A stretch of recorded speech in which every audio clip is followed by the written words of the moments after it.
Our episode starts with two men having a conversation. One of the guys, a vampire named Benny, threatens the other with a large knife, but is abruptly surrounded by thugs. Benny then cuts off the other guy's head, who reveals himself to be a vampire just before it's presumed he fought the others. The next time we see him, he's beaten and bloody and makes a call to Dean and asks him for help and to meet him at a pier. When Dean arrives, he finds a stash of blood and heads down into a bunker where he finds the very beat up Benny. He feeds Benny the blood, resulting in him recovering, and before long, he's up and functional again.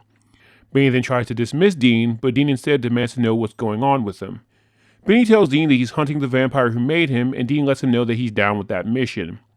As they're looking for clues to the Maker's location and around the dock, Benny explains to Dean how he comes from a crew of vampires that attacks people by sea, which Dean refers to as Vampiress. On the way to an island where they believe they can find the Maker, he further explains how he left the vampire pirate life when he fell in love with a woman, and what we saw earlier was when they tracked him down and killed her and beheaded him. As they sneak around the house, Benny ends up finding a photo of the woman he ran off with, but just then she comes down the stairs. Apparently she has been alive the whole time and was being hidden on the island. While he's distracted by seeing her, thugs show up behind him and knock him out, with Dean hidden, calling him an idiot for getting caught. The vampires cuff Benny to a chair while Dean contacts Sam for backup. While the thugs are around, the woman, whose name is Andrea, acts as if she's one of them, but as soon as they leave, she kisses Benny and explains to him that she was turned, and once she was turned, she was subservient to the Maker and there was nothing she could do. She then tells him that since he came back from the dead, he can kill the Maker, and gives him a weapon and a key, then tells him to do what he came to do. The thugs take Benny to the Maker, where he tells Benny he turned Andrea because he was so distraught over having to kill him that he needed something to remember him by, so why not the woman he turned on his family for? Benny tells the Maker that he doesn't have Andrea, leading to his right hand attacking Benny, but Benny grabbing him and cutting his head off with the weapon Andrea gave him. Benny then attacks the Maker. We then see Benny come out and tell Andrea that the old man is dead and they can leave.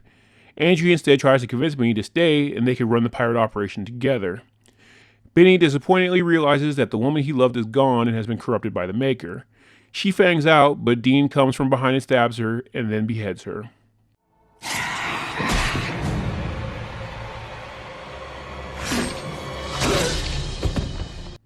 At the dock, Benny asks Dean why he resurrected him. Dean asks him if he's good, and Benny's response is he doesn't know. The episode ends with one last flashback of the two fighting vampires together, followed by Sam meeting Benny for the first time, with Dean preventing Sam from killing him. Thanks for watching. If you like this content, please leave a like and subscribe, and hit the bell icon to know every time I update. If you want to help my channel grow, please check out my Patreon, where you can get access to content early, as well as see the content that can't be uploaded here on YouTube. Link will be in the description. Until next time.